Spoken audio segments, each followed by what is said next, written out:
사도신경으로 우리 신앙을 고백하겠습니다. 전능하사 천지를 만드신 하나님 아버지를 내가 믿사오며 그 외아들 우리 주 예수 그리스도를 믿사오니 이는 성령으로 잉태하사 동정녀 마리아에게 나시고 본디오 빌라도에게 고난을 받으사 십자가에 못 박혀 죽으시고 장사한 지 사흘 만에 죽은 자 가운데서 다시 살아나시며 하늘에 오르사 전능하신 하나님 우편에 앉아 계시다가 저리로서 산 자와 죽은 자를 심판하러 오시리라. 성령을 믿사오며 거룩한 공회와 성도가 서로 교통하는 것과 죄를 사하여 주시는 것과 몸이 다시 사는 것과 영원히 사는 것을 믿사옵나이다. 아멘. 찬송가 148장입니다.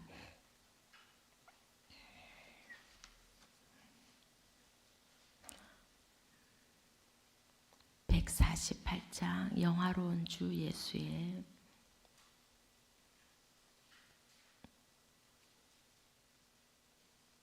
함께 찬양하시겠습니다.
못 받으신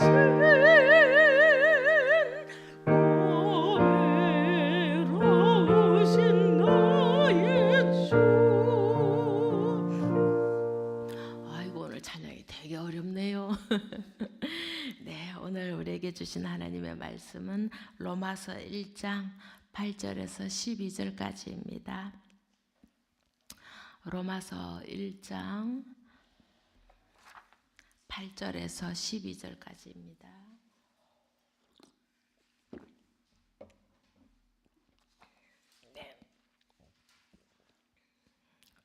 로마서 1장 8절에서 12절 다 함께 한 목소리로 읽겠습니다.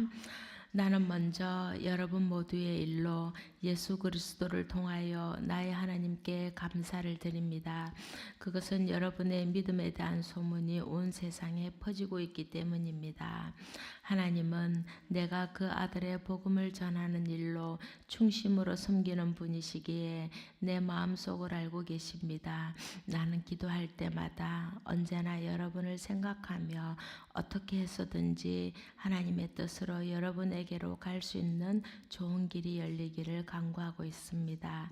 내가 여러분을 간절히 보고 싶어 하는 것은 여러분에게 신령한 은사를 좀 나누어 주어 여러분을 굳세게 하려고 하는 것입니다.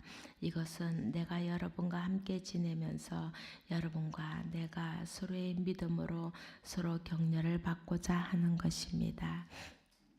아멘. 이제 겨울이 막바지에 접어들고 있습니다.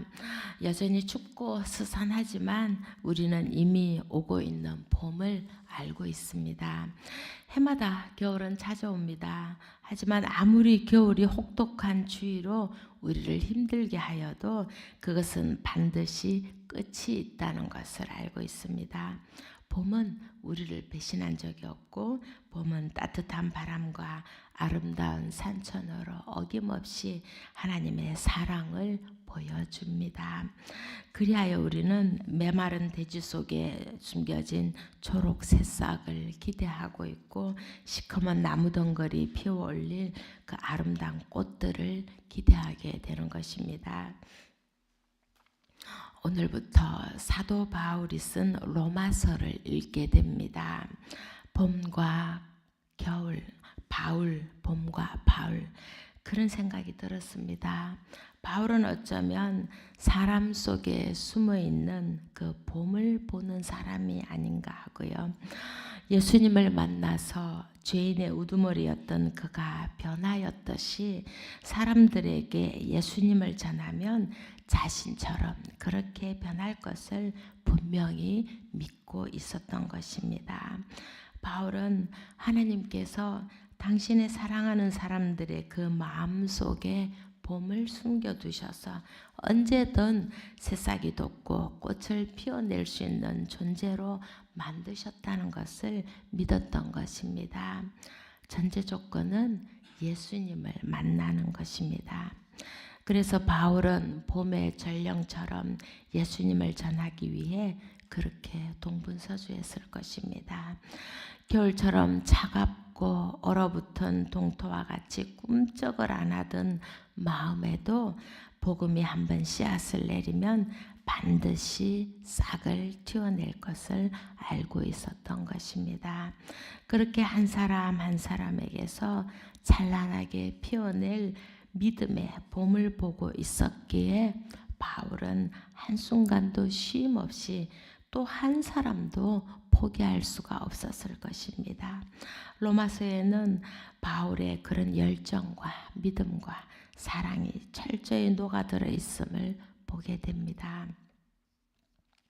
로마서는 바울이 쓴 편지 중에서 가장 긴 편지입니다. 바울은 보통 자신이 직접 세운 교회와 교인들에게 편지를 썼는데 로마서는 그렇지 않습니다. 로마의 교회는 바울이 세운 교회가 아닙니다. 그럼에도 바울은 로마 교회를 방문하고픈 간절한 마음을 가지고 있었습니다. 바울은 3차에 걸친 선교 여행 중에 고린도에서 이 로마서를 썼습니다. 그동안의 바울의 선교 여행은 안디옥 교회가 후원을 해주었습니다. 이제 바울은 동북부 지중해 지역 선교를 마무리하면서 더 멀리 서지중해 지방으로 선교 지역을 옮기고자 하였습니다. 로마를 거쳐 스페인 여행을 계획하고 있었고 로마의 교회가 그런 바울을 후원해 주기를 원했던 것입니다. 그런데 바울에 대한 당시의 평판이 좋지는 않았던 것입니다. 우리는 그의 편지들을 통해 그가 세운 교회에 얼마나 많은 문제들이 있었는지를 알고 있습니다. 고린도 교회에서는 바울과 경쟁하는 파당이 생기고 중간 방문 때에는 교인들이 그에게 미온적으로 대하기도 했습니다. 갈라디아 교회는 바울을 버리고 거짓 형제들을 따름으로 인해 바울의 분노를 자아내기도 했습니다. 빌립보 교회는 그와 선교 경쟁을 하는 사람들도 있었습니다. 그러니 로마 교회에는 어쩌면 바울에 대한 평판이 더 안 좋게 퍼졌을 수도 있었을 것입니다. 그래서 바울은 자기가 지금까지 전해왔고 그리고 스페인에 가서 전하려는 복음이 어떤 것인지를 소상하고 분명하게 밝혀야 했던 것입니다. 거기에다 로마 교회가 당면에 있는 문제들도 있었기에 자기의 복음에 기초한 해결책을 제시해주고 있기도 한 것입니다. 로마서가 우리가 읽기엔 참으로 어렵습니다. 그런데 읽다 보면 바울의 그런 깊은 사색과 해박한 지식 그리고 그의 복음에 대한 열심이 얼마나 대단한지를 엿볼 수가 있습니다. 그래서 로마서는 읽을 때마다 은혜가 되고 감동으로 다가오게 됩니다. 바울은 자신이 하나님의 복음을 전하도록 부름받은 사도라고 자신을 소개합니다. 그리고 이 복음을 로마에도 전하고 싶다는 간절한 바람을 쓰고 있습니다. 14절, 15절에서도 이렇게 쓰고 있습니다. 나는 그리스 사람에게나 미개한 사람에게나 지혜가 있는 사람에게나 어리석은 사람에게나 다 빚을 진 사람입니다. 그러므로 나의 간절한 소원은 로마에 있는 여러분에게도 복음을 전하는 일입니다. 바울은 자신을 빚을 진 사람이라고 말합니다. 빚을 진 사람은 반드시 그 빚을 갚아야 합니다. 세상에 복음을 전하는 일이 바울에게는 반드시 갚아야 할 빚이고 피할 수 없고 피해서도 안 되는 중요한 의무였던 것입니다. 그가 죽을 고비를 몇 번이나 넘기며 쉬지 않고 복음을 전하고 로마를 거쳐 스페인까지 가려고 한 것도 모두 빚을 갚기 위한 그의 최선의 행동이었던 것입니다.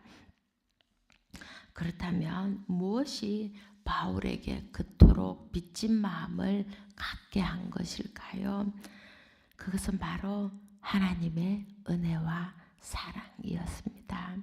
하나님은 죄인의 우두머리였던 것을 끝없이 참아주시고 자비를 베푸셔서 그리스도 예수 안에서 믿음과 사랑을 누리게 하셨습니다. 그리고 자신을 신실하게 여겨주셔서 이방인의 사도라는 직분을 맡기시고 능력도 주셨습니다. 바울은 하나님의 그 은혜를 결코 저버릴 수가 없었던 것입니다. 그래서 하나님의 사랑을 닮아 해산하는 고통으로 교인들을 낳고 길렀던 것입니다. 그렇게 빚진 마음으로 달려온 복음의 발걸음이 이제 로마에도 이르기를 간절히 바라고 있는 것입니다. 바울은 로마 교회의 교인들을 생각하며 기도했습니다. 또 하나님의 뜻으로 그들을 만나는 길이 열리길 기도했습니다. 기도는 하나님의 뜻을 이루게 해줍니다. 기도는 우리의 갈 길을 열어줍니다. 예수님께서도 기도했고 바울도 기도했던 것입니다. 그런데 무엇이 우리로 하여금 기도하지 못하게 만드는 것일까요? 하나님의 일을 한다고 하면서도 내가 품은 뜻을 이루기에 바쁘기 때문일까요? 간절한 무엇이 사라져버리고 이제는 태평을 누리기 때문일까요? 세상의 짐에 짓눌려 도무지 하나님 앞에 설 마음을 낼 수가 없었을까요? 하나님은 간절한 눈빛으로 우리를 바라보시는데 우리는 그 눈빛을 외면하고 있지는 않은지요. 또 바울은 자신을 중심으로 하나님을 섬기는 사람이라고 소개하고 있습니다. 즉 하나님 앞에서 진실한 사람이라는 것입니다. 예수님을 만난 이후로 자신의 말이나 행동이 하나님 앞에서 한치의 부끄러움이 없이 살아왔다는 고백인 것입니다. 그런 바울의 마음을 그리고 그 삶을 누구보다도 하나님께서 잘 알고 계신다고 바울은 자신합니다. 바울은 로마의 교회 앞에 자신을 당당하게 내세웁니다. 그가 얼마나 철저하게 살아왔는지를 알게 합니다. 그렇게 바울은 로마 교회 교인들을 위해 틈만 나면 기도하고 그들과 나눌 이야기들을 생각하며 미소 짓기도 했을 것입니다. 만남에 대한 긴장과 두려움보다 설렘이 가득한 날들이 아니었을까 생각해 봅니다. 바울을 생각하며 문득 우리가 잘 아는 정현종 시인의 시가 생각났습니다. 사람이 온다는 건 실은 어마어마한 일이다. 그는 그의 과거와 현재와 그의 미래와 함께 오기 때문이다. 한 사람의 일생이 오기 때문이다. 우리의 살아온 삶이 어떠했는지는 지금의 말과 행동에서 다 드러나게 되어 있습니다. 누구 앞에 선다는 것은 그렇게 전 인생을 다 드러내는 것입니다. 바울은 예수님을 만난 이후로 오직 예수님만 바라보고 예수님만 전하며 살아왔습니다. 오직 하나님께 충성을 다한 삶이었던 것입니다. 그의 말이 그의 행동이 그것을 온전히 드러내 보여줍니다. 그러니 그는 당당할 수가 있는 것입니다. 시는 계속 말합니다. 부서지기 쉬운 그래서 부서지기도 했을 마음이 오는 것이다. 그 갈피를 아마 바람은 더듬어 볼 수 있을 마음. 내 마음이 그런 바람을 흉내낸다면 필경 환대가 될 것이다. 이전에 복음을 전했던 그 교회들로부터 받은 상처들을 바울은 기억할 것입니다. 하지만 바울은 부서졌던 마음을 믿음 안에서 회복했고 그리고 또 부서질지도 모를 마음이지만 하나님을 의지합니다. 그래서 온 마음을 다해 기도하며 로마 교회 교인들과의 만남을 간절히 소망하고 있는 것입니다. 그럼 바울을 환대해 주기를 바라며 그 마음을 담아 로마서를 써나갔던 것입니다. 로마의 교회는 오래전에 복음을 받아들였으며 그들의 믿음에 대한 소문을 바울은 이미 듣고 있었습니다. 16장에서 바울은 로마 교회에 있는 사람들에 대한 문안 인사를 합니다. 베베, 브리스가와 아굴라, 에베네도 등 많은 사람들의 이름을 나열하고 있습니다.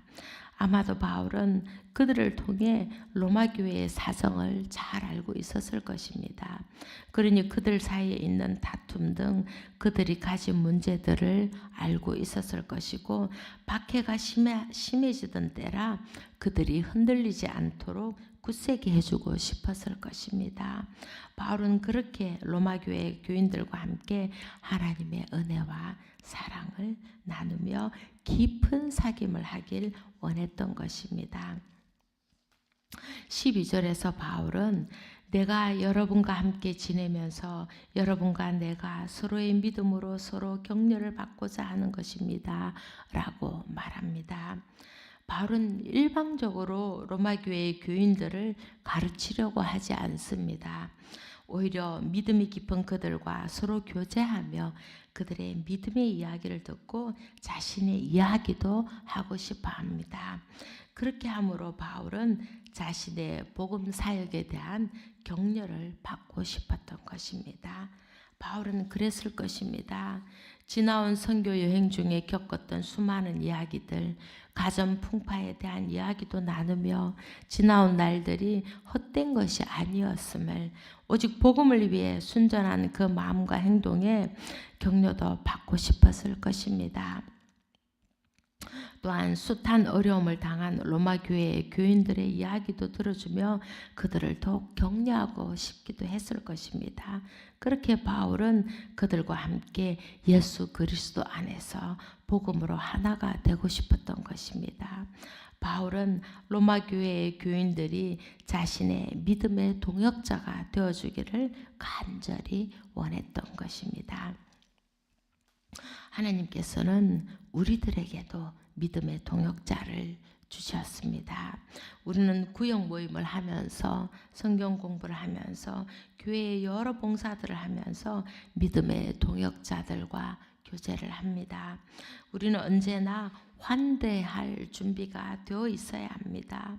우리 곁에 있는 사람을 하나님이 붙여주신 동역자로 여겨 귀하게 대해야 합니다.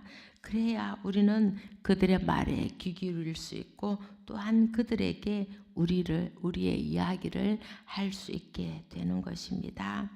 혼자서 가는 길은 힘들고 때론 포기하고 싶을 때도 있습니다. 하지만 동역자들과 함께 서로 위로하고 격려하며 갈 때는 더욱 힘을 낼 수 있고 웃으며 계속 그 길을 갈 수가 있게 되는 것입니다. 나만 버림받은 것 같이 힘들고 고단했는데 너도 그랬구나. 그래도 하나님은 한 번도 우리를 버린 적이 없었지. 그래, 그때처럼 앞으로도 우리를 일으켜 주시고 세워 주실 거야. 그러니 우리 더욱 힘을 내서 걸어가 보자. 세상에서 지치고 힘들었던 경험들을 서로 나누며 서로의 이야기를 경청하며 서로에게 격려가 되어주는 것입니다. 그렇게 믿음 안에서 서로의 이야기를 들어주고 보듬어 줄 때 서로에게 더할 수 없는 동역자로 굳건히 세워지게 되는 것입니다.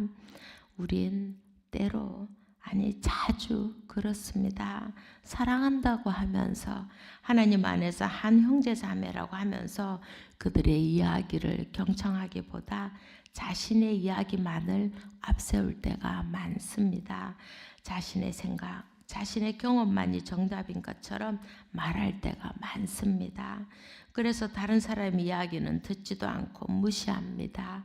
자신이 경험한 하나님만이 참 하나님이라는 오만을 부리기도 합니다. 하지만 하나님은 다양한 모습으로 일하십니다. 그가 경험한 하나님도 우리 하나님이고 저가 경험한 하나님도 우리 하나님이십니다. 서로가 경험한 그 하나님을 함께 나누며 서로의 이야기를 경청할 때 우리의 믿음의 지평 또한 넓어질 것입니다. 우리가 함께 모여 세상의 쑥떡공로만 할 것이 아니라 그렇게 믿음 안에서 서로의 하나님 경험을 나누며 하나님의 은혜와 사랑이 얼마나 깊고 넓은지를 깨닫기를 바랍니다.